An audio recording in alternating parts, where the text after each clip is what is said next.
चलिए शुरू कीजिए ना। आप शांत हो जाए, अपने लोग भाई शांत हो जाइए। जी भाई थोड़ा सा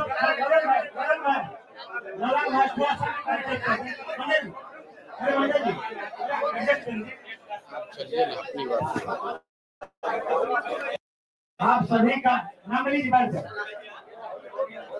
आप सभी का स्वागत है आज के प्रेस कॉन्फ्रेंस में। जितने भी हमारे प्रिंट मीडिया के, इलेक्ट्रॉनिक मीडिया के और सोशल मीडिया के साथी आए हैं, सबका स्वागत है। हमारे मुख्य डेस्क पर हमारे दल के प्रदेश अध्यक्ष श्री मनोज भाची जी हैं। उनके बगल में विश्वविख्यात गणितज्ञ और हमारे दल के उम्मीदवार श्री केसी सिन्हा जी हैं। उनके बगल में पार्टी के संगठन के महासचिव सुभाष सिंह कुशवाहा जी हैं। हमारे बीच में हमारे पार्टी के सूत्रधार प्रशांत किशोर जी हैं। उनके बगल में देश के विख्यात कानूनविद दुआई गिरी साहब हैं। उनके बगल में पूर्व एमएलसी और पार्टी के उम्मीदवार श्री रामबली सिंह चंद्रवंशी जी हैं। पार्टी के एमएलसी आफाक साहब हैं, ललन जी हैं, श्री मंडल जी हैं और कई महत्वपूर्ण लीडर हैं। हम प्रशांत जी को दे उसके पहले मैं आपको बताना चाहता हूँ कि आज के प्रेस कॉन्फ्रेंस के संबंध में पूरे देश और दुनिया का नजर प्रशांत जी की ओर है। आपके भी मन में कई सवाल होगा। सवाल यह भी होगा कि आपने कहा था 25 सीट आएगा तो राजनीति छोड़ देंगे। आपके मन में यह भी होगा कि प्रशांत किशोर जी ने कहा था जब तक बिहार बदहाली और गरीबी से नहीं निकालेंगे तब तक चैन का सांस नहीं लेंगे और बिहार को छोड़ के नहीं जाएंगे। ये सारा आपके मन में प्रश्न होगा। मैं आपसे कहना चाहता हूँ, जनसुराज पार्टी ने ईमानदारी से, शुद्धता से और तन्मयता से बिहार के लोगों के लिए जो संकल्प लिया था उसमें हमने बहुत कामयाबी भी प्राप्त की। जो बिहार की राजनीति सिर्फ जाति धर्म पर, मंदिर मस्जिद पर होता था, उस राजनीति को एक व्यक्ति जो 2 साल तक पैदल चला और 1 साल तक गाँव जाकर लोगों को जगाने का काम किया, उनके बच्चों के भविष्य के बारे में बात की, उसके शिक्षा के बारे में बात की। और यही कारण था जब चुनाव जीतने के बाद जब भारतीय जनता पार्टी के ऑफिस में प्रधानमंत्री जी को भी उन मुद्दों पर ही चर्चा करना पड़ा। भले ही उसके बाद वो कट्टा की बात करे, लेकिन उनको भी जो रोजी रोजगार, शिक्षा, लोगों का पलायन इन्हीं चीज पर घूमते रहा। छोड़ दीजिए जो मुख्य विपक्षी पार्टी था उनको भी इस पर आना पड़ा। एक बात मैं जरूर कहूंगा, जो बिहार की राजनीति है, आपको लगता होगा जनसुराज को मात्र 3.34% 3.34% वोट आया है। लेकिन बिहार में ये भी तय हो गया है कि जब तक लालू जी का भय रहेगा तब तक बिहार में वोट का ध्रुवीकरण होते रहा। और उसी के चलते मैं सीधे तौर से प्रशांत किशोर जी को देना चाहता हूं। आप मुझे नहीं सुनना चाहते हैं, मैं प्रशांत जी को देना चाहता हूं, अपनी बात रखें। बहुत बहुत धन्यवाद साथियों। पहले तो आप सबका यहाँ समय निकालकर आने के लिए शुक्रिया। जिस दल को सिर्फ 3.5% वोट मिला है, उसकी प्रेस वार्ता में इतने प्रेस के साथी आए हैं, तो ये दिखाता है कि कुछ तो काम हम लोगों ने सही किया होगा। हम लोग बिहार आज से 3.5 साल पहले व्यवस्था परिवर्तन के संकल्प से आए थे। एक ईमानदार प्रयास किया है और उसमें बिल्कुल सफलता नहीं मिली, ये मानने में कोई गुरेज नहीं है। व्यवस्था परिवर्तन के जिस अभियान को लेकर चले थे व्यवस्था परिवर्तन की बात तो छोड़िए, सत्ता परिवर्तन भी हम लोग नहीं करा सके, लेकिन बिहार की राजनीति को बदलने में जरूर थोड़ी बहुत भूमिका हम लोगों की बनी है। तो हम लोगों से जरूर कुछ गलती हुई होगी, हम लोग के प्रयास में, हम लोग के सोच में, हम लोग के बताने के तरीके में जरूर कुछ गलती रही होगी कि जनता ने हम लोग को नहीं चुना है, जनता ने हम लोग पर वो विश्वास नहीं दिखाया। तो उसकी जिम्मेवारी जो है वो पूर्णतः मेरी है, प्रशांत किशोर की है, और वो जिम्मेवारी मैं 100% अपने ऊपर लेता हूं कि मैं बिहार की जनता को, अपने साथियों को, इस व्यवस्था से जुड़े हुए लोगों को, जिस प्रयास से हम लोग जुड़े थे, जिस प्रयास को करना चाहते थे, उससे उनका विश्वास उस पर मैं नहीं जीत पाया। हम लोग सामूहिक तौर पर हारे हैं और आत्मचिंतन का समय है, हम लोग भी चिंतन करेंगे। जो लोग जीत कर आए हैं उनको खूब बधाई। जनता ने अपने लिए अपना रास्ता चुना है, अपने लिए सरकार चुन ली है। अब नीतीश जी और भाजपा के लोगों पर जिम्मेवारी है कि बिहार में जिन बातों को लेकर वो सत्ता में आए हैं, बिहार में तरक्की हो, बिहार में भ्रष्टाचार से जो जनता जूझ रही है, भ्रष्टाचार खत्म हो, यहाँ पर लोगों के लिए रोजी रोजगार हो, और सबसे बढ़ के जो मुद्दा है पलायन का, बिहार से पलायन बंद हो।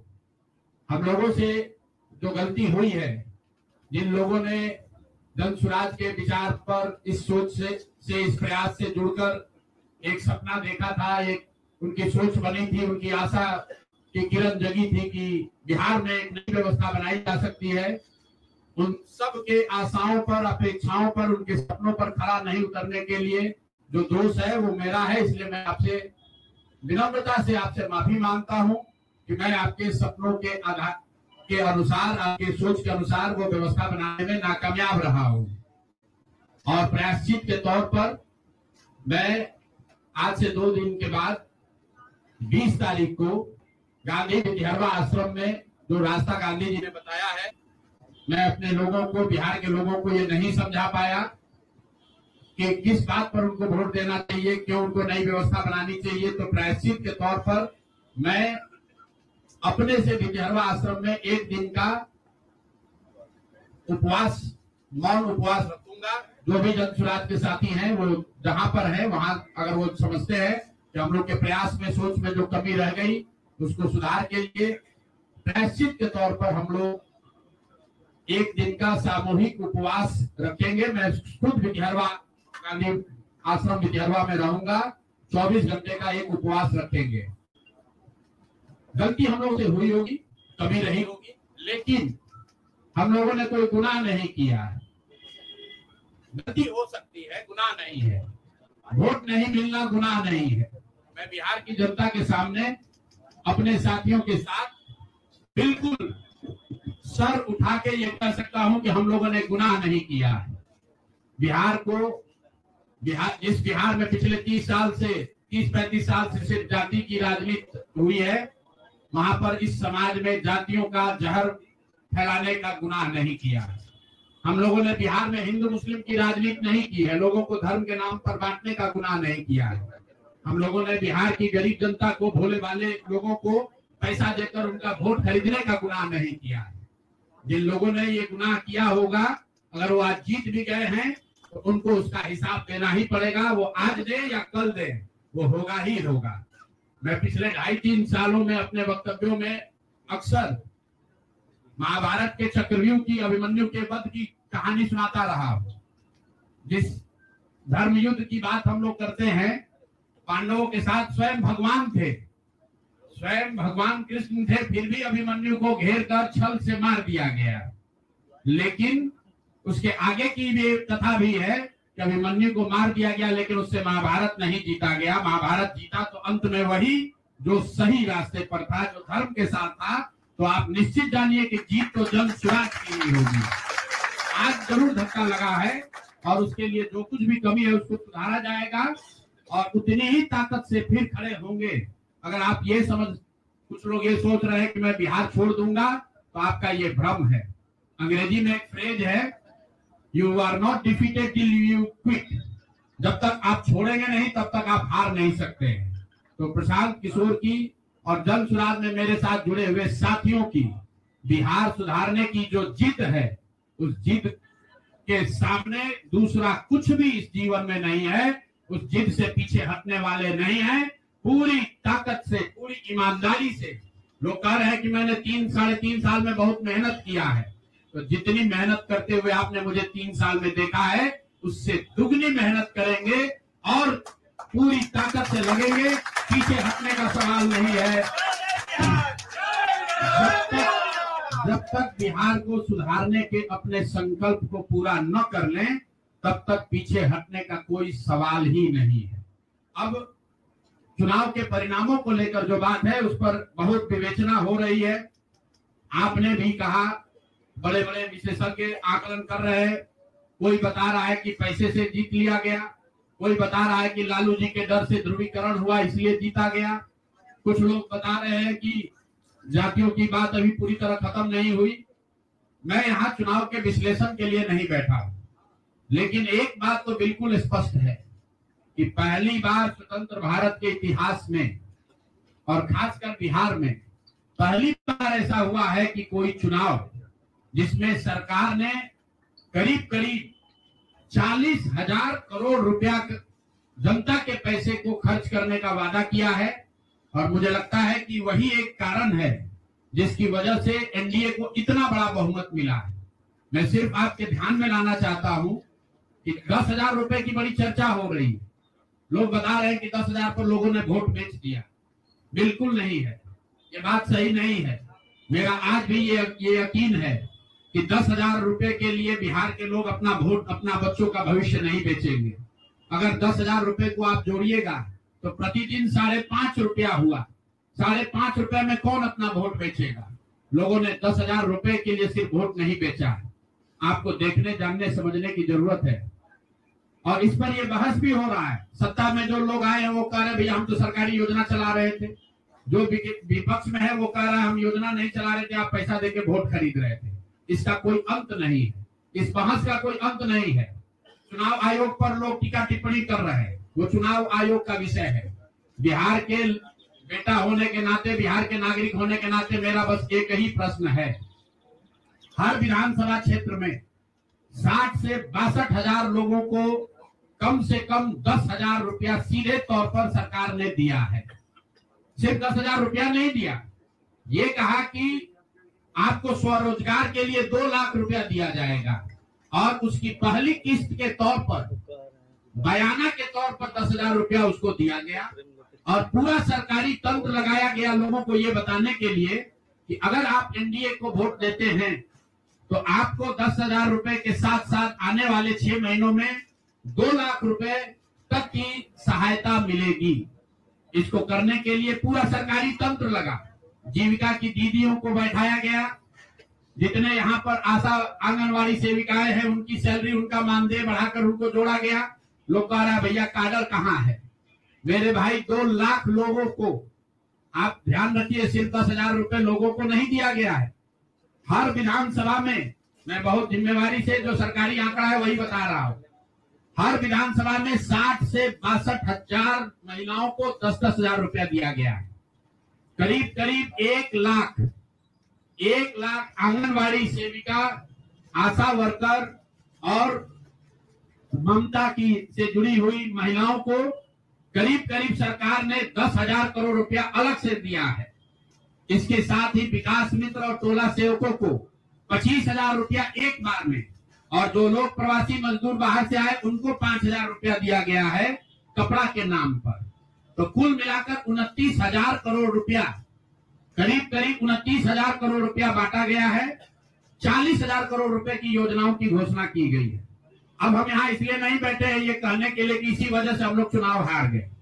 मेरा अब सीधा सरकार से एक आग्रह है कि आपने 2 लाख रुपए देने का वादा किया है, जनता ने आपको मत दे दिया, अब आप सत्ता में बैठे हैं, तो कृपा करके जो 1.5 लाख महिलाएं, 1.5 करोड़ महिलाएं हैं जिनको आपने 10,000 रुपया दिया है, उन सभी महिलाओं को अगले 6 महीने में 2 लाख रुपए तक देने की व्यवस्था कीजिए। क्योंकि अगर वो हो जाएगा तो बिहार से बेरोजगारी दूर हो जाएगी, बिहार से पलायन बंद हो जाएगा और अगर आपने ये नहीं किया तो ये बिल्कुल स्पष्ट हो जाएगा कि आपने ये 10,000 रुपया किसी योजना के तहत नहीं दिया था, सिर्फ और सिर्फ वोट खरीदने के लिए दिया था। तो वोट खरीदने के लिए पैसा दिया गया है कि किसी योजना के तहत पैसा दिया गया है, सरकारी योजना के तहत, इसका प्रमाण इस बात पर है कि आने वाले 6 महीने में सरकार ने स्वरोजगार के नाम पर जो पैसा जारी किया है, उस क्षेत्र में और पैसा और मदद जारी की जाती है या नहीं की जाती है। हम लोग एक भी विधायक न जीते कोई बात नहीं, जन सुराज। और कई लोगों का सवाल है नीतीश कुमार को 25 सीट आने की बात है, तो मैं आपके सामने घोषणा कर रहा हूं कि जो 25 सीट हमने बात कही थी उस पर बिल्कुल कायम है। अगर नीतीश कुमार ने, उनकी सरकार ने ये वोट खरीदा नहीं है, इनको 2-2 लाख रुपए दे दे, मैं बिल्कुल राजनीति से संन्यास ले लूंगा, उसमें कहीं कोई दिक्कत नहीं है, कहीं कोई दिक्कत नहीं। बिहार के 1.5 करोड़ लोगों को 2-2 लाख रुपया नीतीश कुमार दिलवा दे, मैं मान लूंगा कि हमारे आकलन में गलती थी, हमारी गलती थी। और हमारे आकलन की बात छोड़िए, अगर बिहार से बेरोजगारी दूर हो जाए, पलायन बंद हो जाए, 1.5 करोड़ परिवार, टोटल 2.5 करोड़ परिवार में अगर 1.5 करोड़ परिवार की गरीबी दूर हो जाए, तो प्रशांत किशोर को विधायक बनने की, राजनीति करने की कोई जरूरत नहीं है, हम दूसरा काम कर सकते हैं। आपका अगर ये सवाल है कि 25 सीट की बात है, बिल्कुल 25 सीट से ज्यादा नीतीश कुमार को ना आना चाहिए था, ना आता। एक ही फैक्टर है, ये पैसा बांटकर जो वोट आपने खरीदा है, खरीदने का आप पर इल्जाम है, तो इसको आप इतने 20 साल से आप मुख्यमंत्री हैं, तो आप इस इल्जाम को धो दीजिए। अगले 6 महीने में 1.5 करोड़ लोगों को, 1.5 करोड़ परिवार को स्वरोजगार की व्यवस्था कर दीजिए। और अगर नहीं कीजिएगा तो हम लोग यहीं पर हैं। मैं आपके सामने एक नंबर जारी कर रहा हूं, मेरा अपना व्यक्तिगत ऑफिस का 91-216, 91-216। जितने लोग हैं जिनको भी 10,000 रुपया का बयाना नीतीश कुमार सरकार ने, अधिकारियों ने, जीविका की दीदियों के माध्यम से दिया है, इस आश्वासन के साथ कि अगर आप नीतीश कुमार को, एनडीए को वोट देंगे तो आपको 2 लाख रुपया 6 महीना में मिलेगा। तो मेरे भाई, अब समय चालू हो गया, आप आ गए हैं सत्ता में और हम लोग आराम से बैठे हुए हैं बिहार में। हर है, आप प्रशांत किशोर से संपर्क कीजिए, आप जन सुराज से संपर्क कीजिए। अब सलाह का समय खत्म हुआ, अब संघर्ष का समय शुरू होगा। हमने 3.5 साल लोगों को सलाह दिया है, हमने 3.5 साल लोगों को जाकर घर घर हाथ जोड़ा है, कभी वोट नहीं मांगा। लोगों को यही कहा कि अपने बच्चों के लिए वोट दो, अच्छे लोगों को जिताओ। लोगों ने अपने हिसाब से अच्छे लोगों को जिताया है। जिन मुद्दों पर जिताया है उसका मैं स्वागत करता हूं कि स्वरोजगार ही सबसे ज्यादा जरूरी है।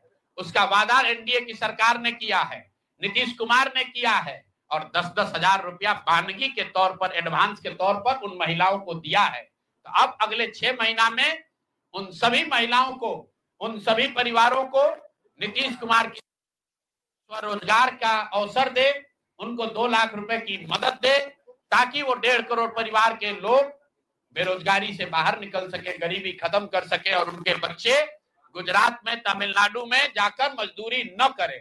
और अगर ये नहीं होगा तो हम लोग तो विधानसभा में हैं नहीं।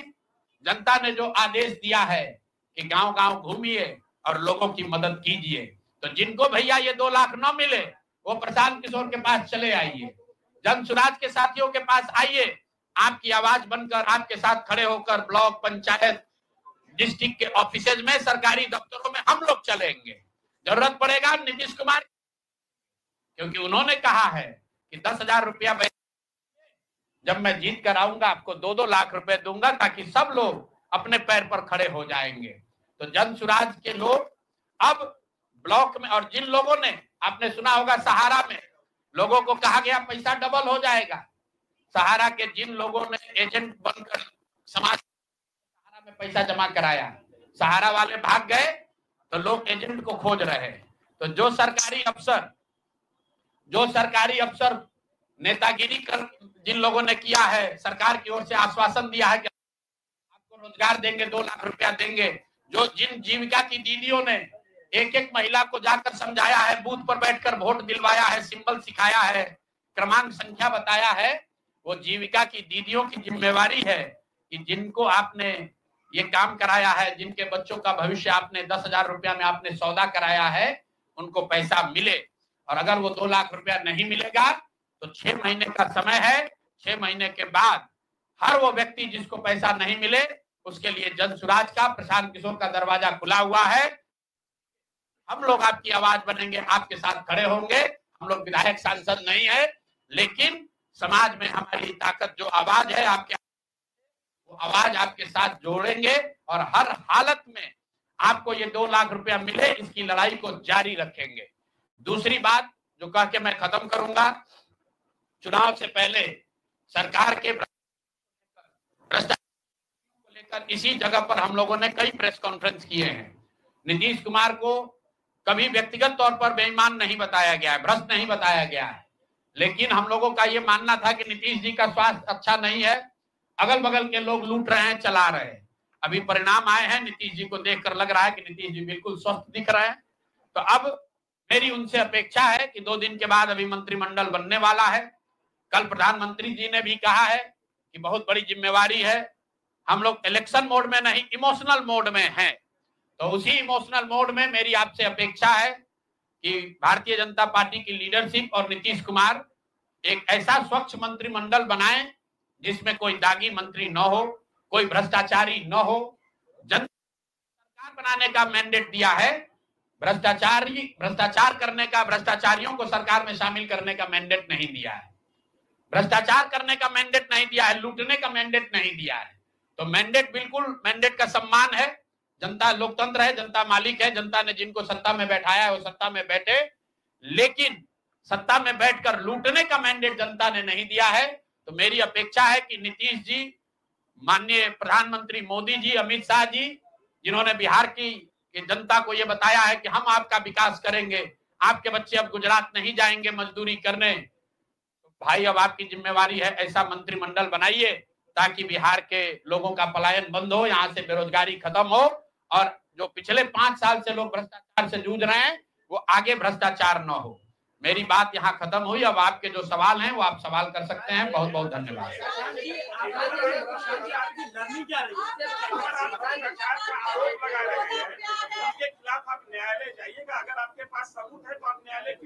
बिल्कुल बिल्कुल जो बात हम लोगों ने पहले कही है, जिन नेताओं के बारे में कही है, उसमें कहीं पीछे हटने का सवाल नहीं है। मैंने आपको कहा था कि प्रेस के जरिए उसको बताया गया, ये अपेक्षा की गई कि सरकार में के जो मुखिया हैं उस पर एक्शन लेंगे, उन्होंने एक्शन नहीं लिया। दूसरा, जनता की अदालत में गए, जनता ने भी उन्हीं नेताओं को फिर से जिताकर भेज दिया। कई लोग जिन पर इसी जगह पर मैंने आरोप लगाया है, जिनके आरोपों की बात कही गई है, उनको जनता ने भारी मत से जिताकर भेजा है। तो भाई अब जिम्मेवारी है सरकार के मुखिया के तौर पर नीतीश कुमार जी ये तय करें कि वो लोग सरकार के हिस्सा होंगे कि नहीं होंगे। अगर होते हैं तो निश्चित तौर पर जनता के बीच में भी उनके खिलाफ जाएंगे और जहां जरूरत पड़ेगी कोर्ट में भी जाएंगे। 70,000 के सीएजी के मामले में जो सीएजी ने 70,000 रुपए के अनअकाउंटेड मनी की बात कही है, उस पर ऑलरेडी जन सुराज हाईकोर्ट में रीट हम लोगों ने फाइल किया हुआ है। जहां तक व्यक्तिगत मामले हैं, जिन 4 नेताओं के बारे में बात की गई है, जैसे ही मंत्रिमंडल बनता है और अगर वो लोग फिर से सरकार में शामिल होते हैं, सरकार के हिस्सा बनते हैं, तो हम लोग निश्चित तौर पर न्यायालय का दरवाजा खटखटाएंगे। 10,000 रुपए की बात आपने कही, 10,000 रुपए चुनाव से पहले देने लगे थे लोग। आपने कहा कि 25 से ज्यादा सीटें आएंगी तो चुनाव से पहले ही आपने कहा था कि आप इस्तीफा दे देंगे जी। कंडीशन अप्लाई उस समय क्यों नहीं कर दिया? बिल्कुल ठीक बात है कि आपने कहा, हम पहली बात तो आप लोग कह रहे राजनीति से हम किस पद पे है कि इस्तीफा दे दें? हाँ ना, सुन रहे हैं, आ रहे हैं, किस पद पर है कि इस्तीफा दे दें? आप एक मिनट, आपने सवाल, एक मिनट रुकिए, आपने सवाल किया है, जायज बात है। आपने कहा था कि 25 से ज्यादा आएगा तो आप संन्यास ले लेंगे। तो भैया किस पद पर हैं जिससे मैं इस्तीफा दे दूं? अगर किसी पद पर हैं, ये तो नहीं कहा था कि बिहार छोड़कर चले जाएंगे, बिहार में रहेंगे और राजनीति नहीं, बिल्कुल बिल्कुल, अरे भाई बिल्कुल, एक मिनट, बिल्कुल राजनीति छोड़ देंगे, राजनीति छोड़े हुए हैं, हम तो राजनीति करते ही नहीं हैं। लेकिन ये नहीं कहा है ना कि बिहार के लोगों की बात कहना छोड़ देंगे, ये तो नहीं कहा है। हाँ नहीं, आपने ऐसा है, हमने कहा कि अगर 25 से ज्यादा सीट आएगा तो राजनीति छोड़ देंगे, बिल्कुल बात पर कायम है। लेकिन ये तो नहीं कहा कि ये 30,000 करोड़ रुपया में वोट खरीदेंगे। अब आप कह रहे नहीं वोट उन्होंने नहीं खरीदा है, तो हमने कहा अगर नहीं खरीदा है तो 2 लाख रुपया दे दीजिए, हम बिल्कुल छोड़ देंगे। 1 मिनट रुकिए, अरे सुन तो लो, सरकार क्या विज्ञप्ति पढ़ लो जिस पर सरकार ने, हाँ बिल्कुल बिल्कुल बिल्कुल, आपने कहा नहीं ऐसा है, बिल्कुल हम भी सभी की बात नहीं कर रहे हैं। सरकार ने 1.5 करोड़ लोगों को 10-10 हजार रुपया दिया है और पूरे देश में इस बात पर बहस छिड़ी हुई है कि क्या ये 10,000 रुपया वन टाइम देकर वोट खरीदा गया है कि किसी सरकारी योजना के तहत इस पैसा को दिया गया है। मैं ये कह रहा हूं कि मैं बिल्कुल ये मानने को तैयार हूं कि सरकार का ये एकाधिकार है, वो चाहे योजना शुरू कर सकती है। अंतिम साल में, अंतिम महीने में ही किया, उसमें कोई दिक्कत नहीं है, हम उस बात पर नहीं पड़ रहे हैं। इलेक्शन कमीशन ने चुनाव के दौरान ये पैसा बांटने दिया, ये उनकी गलती है, उस पर भी हम टीका टिप्पणी नहीं कर रहे हैं। हम तो ये कह रहे हैं कि जिस योजना के तहत आप जीत कर आए हैं उस योजना को लागू कर दीजिए। हम लोग को बिहार में रहने की भी जरूरत नहीं है, बिहार ही छोड़ देंगे, राजनीति की क्या बात कर रहे हैं। आप कह रहे हैं कि 40,000 करोड़ रुपए आप कह रहे हैं कि वोट खरीद लिया गया, इस वजह से वो जीत गए, आप हार गए ना। हम नहीं हारे, हम हार नहीं, हम तो रेस में ही नहीं है, हम तो रेस में ही नहीं है। हम आपको ये बता रहे हैं कि जो बात नीतीश कुमार के जीतने की है, जीत और हार के बीच में एक ही बात है कि क्या नीतीश कुमार जी ने, उनकी सरकार ने ये हर विधानसभा में 60,000 वोट 10,000 रुपया देकर खरीदा है कि नहीं खरीदा है, इस पर बात है। और मैं ये कह, 1 मिनट रुकिए, चुनाव से पहले ही कहा है और चुनाव के पहले ही की बात हो रही है। और अरे आपकी क्या, आप क्या चाहते हैं? हम कह दें कि हम राजनीति से संन्यास ले रहे हैं इसलिए आप आए हैं? मेरे भाई, अगर ऐसा है, हमने आपको, आप भाई, आप लोग जितने लोग आए हैं, हमने बिल्कुल स्पष्ट आपको कहा कि नीतीश कुमार ने प्राइमा फेसी जो दिख रहा है कि सरकार ने 10,000 रुपया देकर वोट खरीदा है, लेकिन मेरे पास उसका कोई प्रमाण तो है नहीं। सरकार का ये नहीं है तो सरकारी योजना के तहत दिए हैं। योजना की जो गजट ऑर्डर है वो देख लीजिए, उसमें लिखा क्या है कि 10,000 रुपया आपको स्वरोजगार के लिए महिलाओं को दिया जा रहा है और जरूरत के मुताबिक अगले 6 महीने में, उसमें लिखा है कि अगर आपकी योजना सरकार को लगेगी कि ठीक है, वही बात। अरे आप भाई, हम हिंदी में लिखा है, उसको फिर से जारी कर देंगे, सब लोग पढ़ लेगा। सरकार ने ये नहीं कहा कि ये 10,000 वन टाइम पेमेंट है, उन्होंने कहा कि स्वरोजगार की योजना की तहत आपको 10,000 रुपया दिया जा रहा है और अगर एडवांस पैसा, 1 मिनट रुकिए, और 2 लाख रुपया अगर आप स्वरोजगार में का काम करेंगे, अगर आप अपने पैर पर खड़े होने की योजना करेंगे तो 6 महीना में आपको 2 लाख रुपया और दिया जाएगा। अगर 1.5 करोड़ महिलाओं में 5 लाख महिलाओं को भी ये 2 लाख रुपए दे दे, बात पर हम कायम हैं कि हमको राजनीति छोड़कर बाहर चले जाना है। बिल्कुल, अब 5 लाख भाई, 1 मिनट रुकिए, आप लोग इतना वरिष्ठ पत्रकार हैं, इतना बात को पकड़े हुए हैं और हम लोग बात से हटने वाले लोग नहीं हैं। हम नीतीश कुमार नहीं है जो सदन में खड़ा होकर कहेगा कि मिट्टी में मिल जाएंगे, भाजपा में नहीं जाएंगे। और उसी उनको महान पुरुष आप बता रहे हैं। सुनिए, हम अपनी बात पर कहें,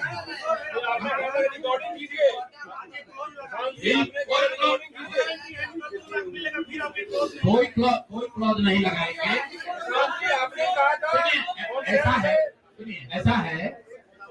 ऐसा है, आपने कॉन्फिडेंस से कहा था। अरे बिल्कुल कॉन्फिडेंस नहीं, लिख के दिया है कि अगर आप, लेकिन उसमें ये नहीं कहा था कि 10,000 रुपया में आप वोट खरीदिएगा। अगर हर विधानसभा में 10,000 रुपया नहीं दिया गया है आप बता दीजिए ये सत्य नहीं है? आप कह रहे हैं कि आप राजनीति छोड़ दीजिए, तो हम राजनीति के किस पद पर है जिसको छोड़ दें? आप बता दीजिए।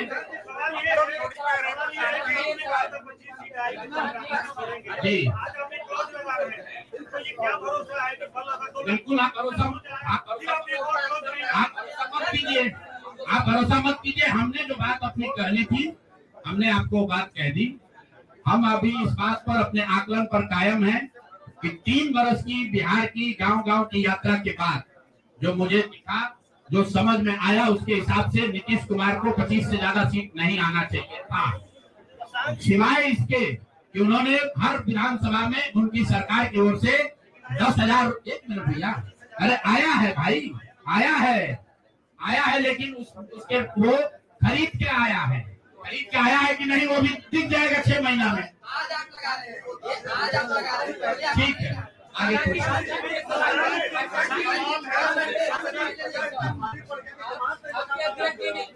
बिल्कुल, ये हमने आपको अपने वक्तव्य में कहा कि हम लोग बिल्कुल असफल साबित हुए।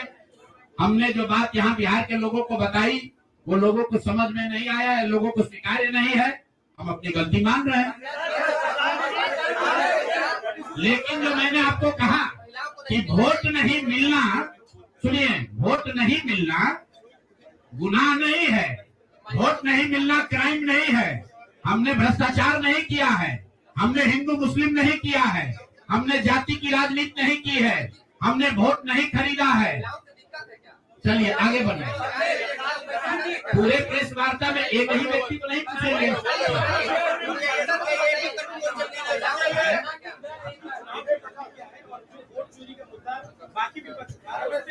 मैं वोट चोरी के मुद्दे पर हम लोग का स्टांस जो है वो बिल्कुल क्लियर है पहले दिन से। ये बिहार का मुद्दा नहीं है। जो चुनाव की पूरी प्रक्रिया है उसमें वोटर लिस्ट बनने से लेकर आचार संहिता के अनुपालन का, वोटिंग के दिन के, जैसे यहाँ पर आप जीविका की दीदियों को बाकायदा आपने मोबिलाइजर बनाकर सरकारी व्यवस्था के तहत बूथ में बैठाया है।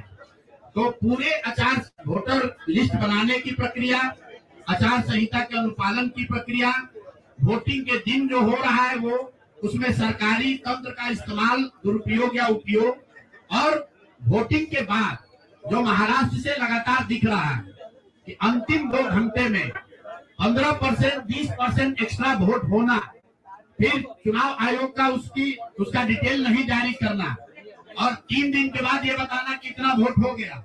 ये बड़े मुद्दे हैं। हम लोग बहुत छोटी पार्टी हैं, हम लोग को तो इतना नहीं ताकत है, लेकिन आपके माध्यम से मैं ये जरूर देश के विपक्ष को ये कहना चाहूंगा, इस पर गंभीरता से बात करने की, और इसको जरूरत पड़े तो सुप्रीम कोर्ट में ले जाने की जरूरत है कि आज की तारीख में, आज की स्थिति में जो आचार संहिता पहले से बना हुआ है वो कितना कारगर है या नहीं कारगर है।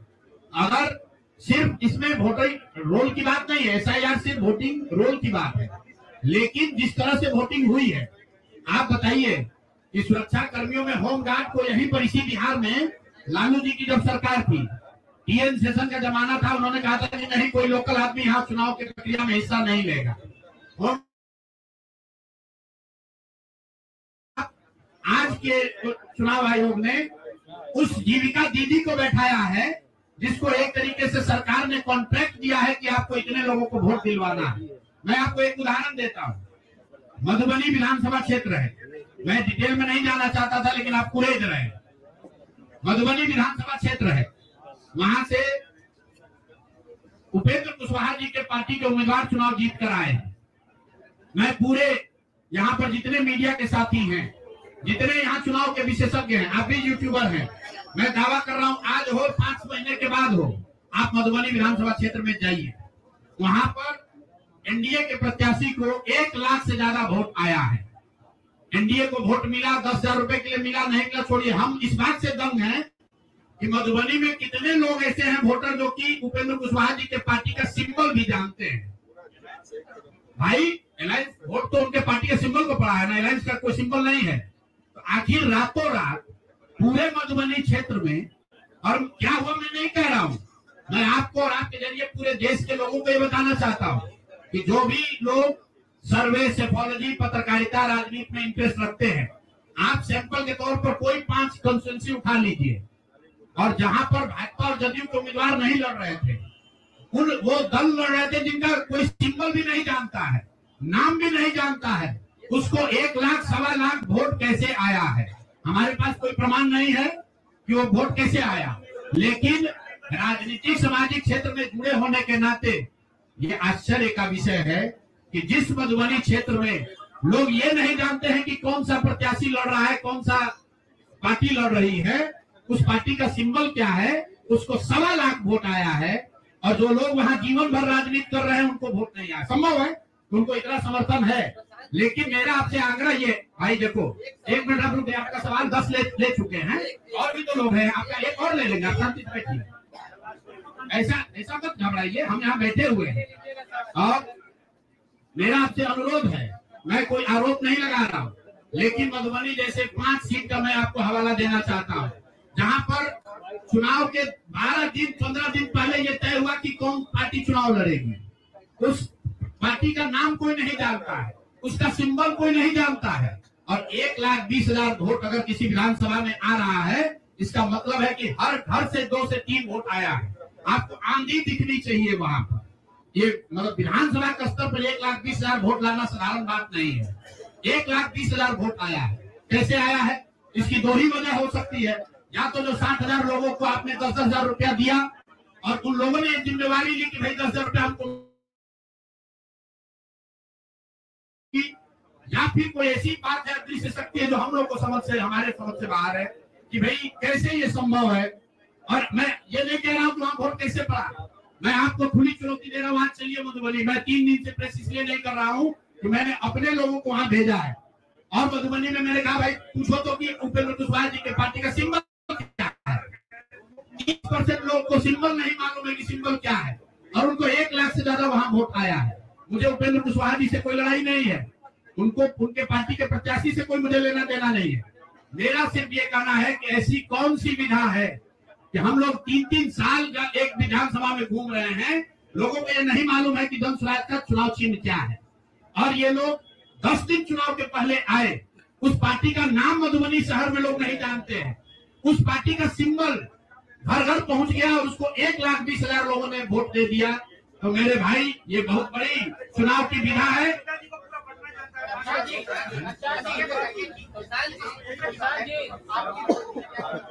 भारी चूक हुई, मैंने आपको पहले कहा कि भारी चूक हुई, और जो भी चूक हुई है उसको सुधारने के लिए पूरी ताकत लगाएंगे, फिर से बैठेंगे, ड्राइंग बोर्ड पर जाएंगे और देखेंगे कि जो चूक हुई है उसको कैसे सुधारा जाए।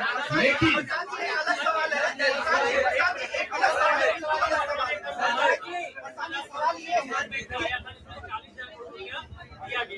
नहीं, जो टोटल पैसा सरकार ने अनाउंस किया है सितंबर अक्टूबर में, अगस्त और सितंबर को अगर आप जोड़ लेंगे तो कुल 18 योजनाओं की सरकार ने घोषणा की है, उसमें कोई गलती नहीं है। चुनाव के समय जो सत्तारूढ़ पार्टी होती है वो नए योजनाओं की घोषणा वो करते ही है। कुल जो सरकार ने घोषणा की यहाँ फ्री इलेक्ट्रिसिटी से लेकर युवाओं को बेरोजगारी भत्ता, 10,000 रोजगार के लिए, सारी बातें ठीक है। इसका टोटल बजट हुआ 40,000 करोड़।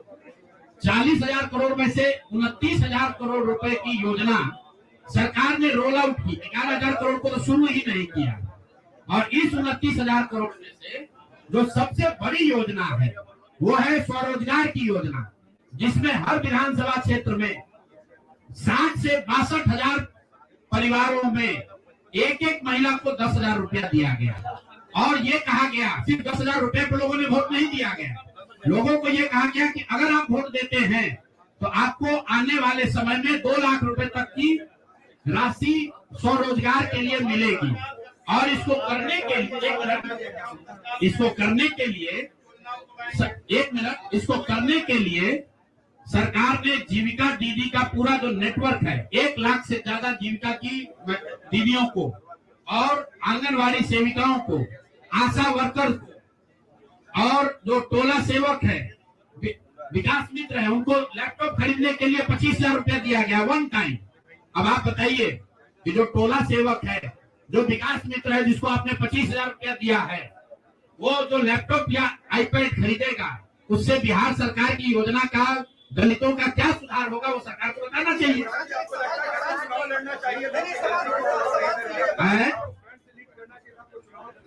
भैया ऐसा है कि जब हमारी बात को जनता ने माना ही नहीं है तो हम लड़े या न लड़े। इमरान, एक मिनट रुकिए, आज एक सवाल आपने पूछा या तो जवाब दे लें। इमरान खान ने अपनी पार्टी शुरू की थी पाकिस्तान में, आज से करीब 25-30 साल पहले, और वो खुद पहले चुनाव में 7 जगह से चुनाव लड़े। उनकी पार्टी तो हारी, वो 7 जगह से खुद भी हारी। तो मेरे चुनाव लड़ने नहीं लड़ने का वो एक टेक्निकल बात है, उस पर चर्चा हो सकती है। कुछ लोग का ऐसा मानना हो सकता है कि मेरे लड़ने से फायदा होता, कुछ लोग का ऐसा मानना है कि मेरे न लड़ने से फायदा है, वो अलग विषय है। मैं तो आपको पहले एक लाइन में स्वीकार कर रहा हूँ कि 3 वर्ष में जन स्वराज ने जो भी प्रयास किया उसको बिहार की जनता ने स्वीकार नहीं किया।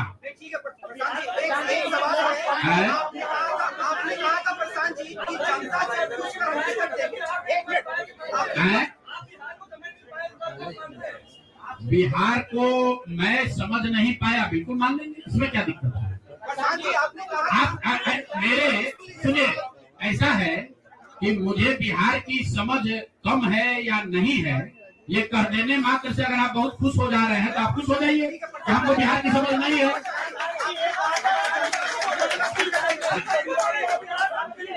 मेरे भाई ऐसा है, अगर हमने हमारे आप बिल्कुल ठीक बात है, नहीं समझे तो 3 वर्ष अगर पैदल चल रहे थे तो बिहार को समझने के लिए एक चल रहे थे, अब फिर और चलेंगे, फिर जाएंगे।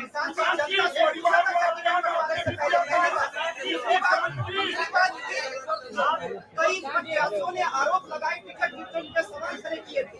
क्या लगता है जनता उससे भी डाइवर्ट की प्रशांत किशोर कहां लगे? ऐसा है, ऐसा है,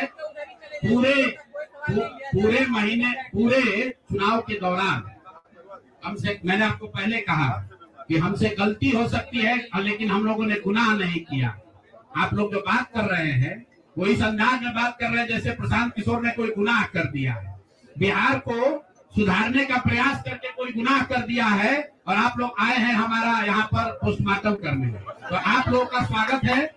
रुकिए, एक मिनट रुक जाइए, आप बहुत भारी पत्रकार हैं, 8-9 सवाल कर चुके हैं, और लोगों को भी मौका दीजिए, आपका भी सवाल किया जाएगा।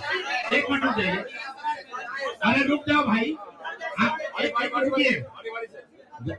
यहाँ तक बात है बिहार को समझने नहीं समझने की, तो मैं बिल्कुल कैमरे पर आपसे मान रहा हूँ कि मुझे नीतीश कुमार, लालू जी, सम्राट चौधरी, अशोक चौधरी जैसे धुरंधर नेताओं की तरह बिहार की समझ नहीं है। मुझे नहीं समझ है कि बिहार को जातियों के आधार पर कैसे और बांटा जाए। मुझे इस बात की समझ नहीं है कि बिहार को हिंदू मुसलमान के नाम पर कैसे और बांटा जाए। मुझे ये समझ नहीं है कि 10,000 रुपया देकर कैसे वोट और खरीदा जाए। जिनको समझ है वो लोग जीत कर आए हैं, और उनको सत्ता मुबारक हो, और बिहार की जनता को वो लोग मुबारक हो। आपने कहा कि अरे रुको भाई, आप इनके सवाल का जवाब दे ले। अच्छा, उनके बारे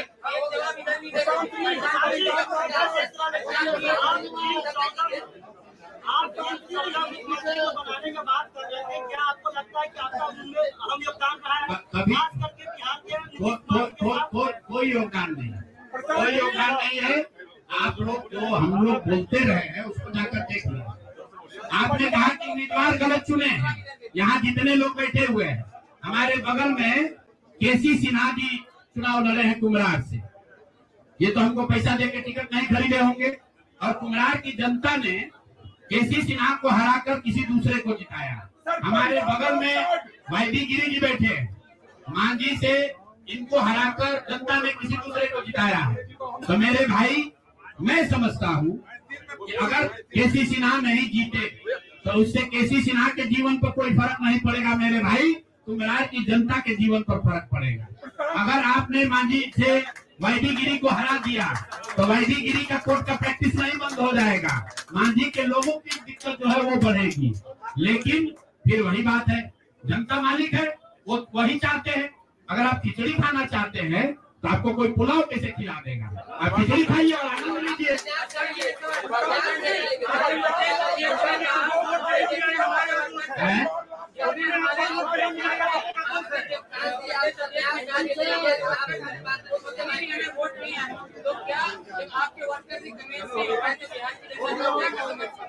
ठीक बात है, हमने आपको पहले कहा कि जो कुछ भी हम लोगों ने प्रयास किया उसमें जनता को हम लोग नहीं समझा पाए और उसका दोष हम पर है, उसकी जिम्मेवारी हम लोगों पर है। और लेकिन अगर नहीं समझा पाए तो उसको समझाने की जो आगे की जिम्मेवारी है वो भी हम ही पर है।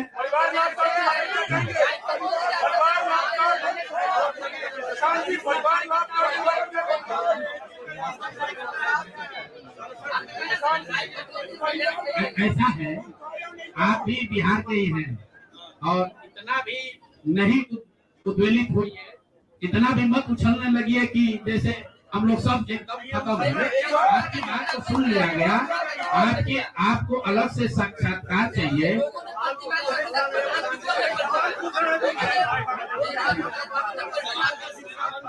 चलिए आगे बढ़िए।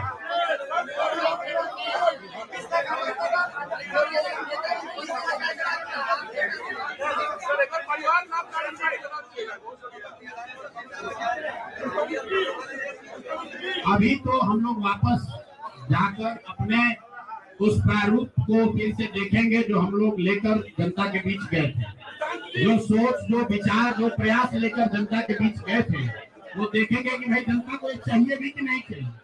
अगर जनता को पढ़ा लिखा आदमी नहीं चाहिए, अगर जनता को स्वच्छ लोग नहीं चाहिए, तो हम लोग क्या करेंगे, क्या करना है?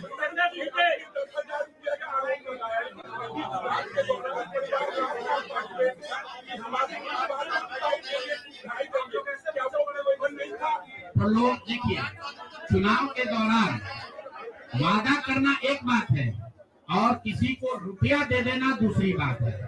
पहली बार देश के इतिहास में ऐसा हुआ है कि वोटिंग के पहले 2 दिन पहले, 4 दिन पहले आपको बजाबता घर बुलाकर 10,000 रुपया दिया गया है और ये कहा गया है कि आप अगर एनडीए को वोट देंगे, नीतीश कुमार को वोट देंगे तो आपको 2 लाख रुपए तक की और राशि आगे मिलेगी।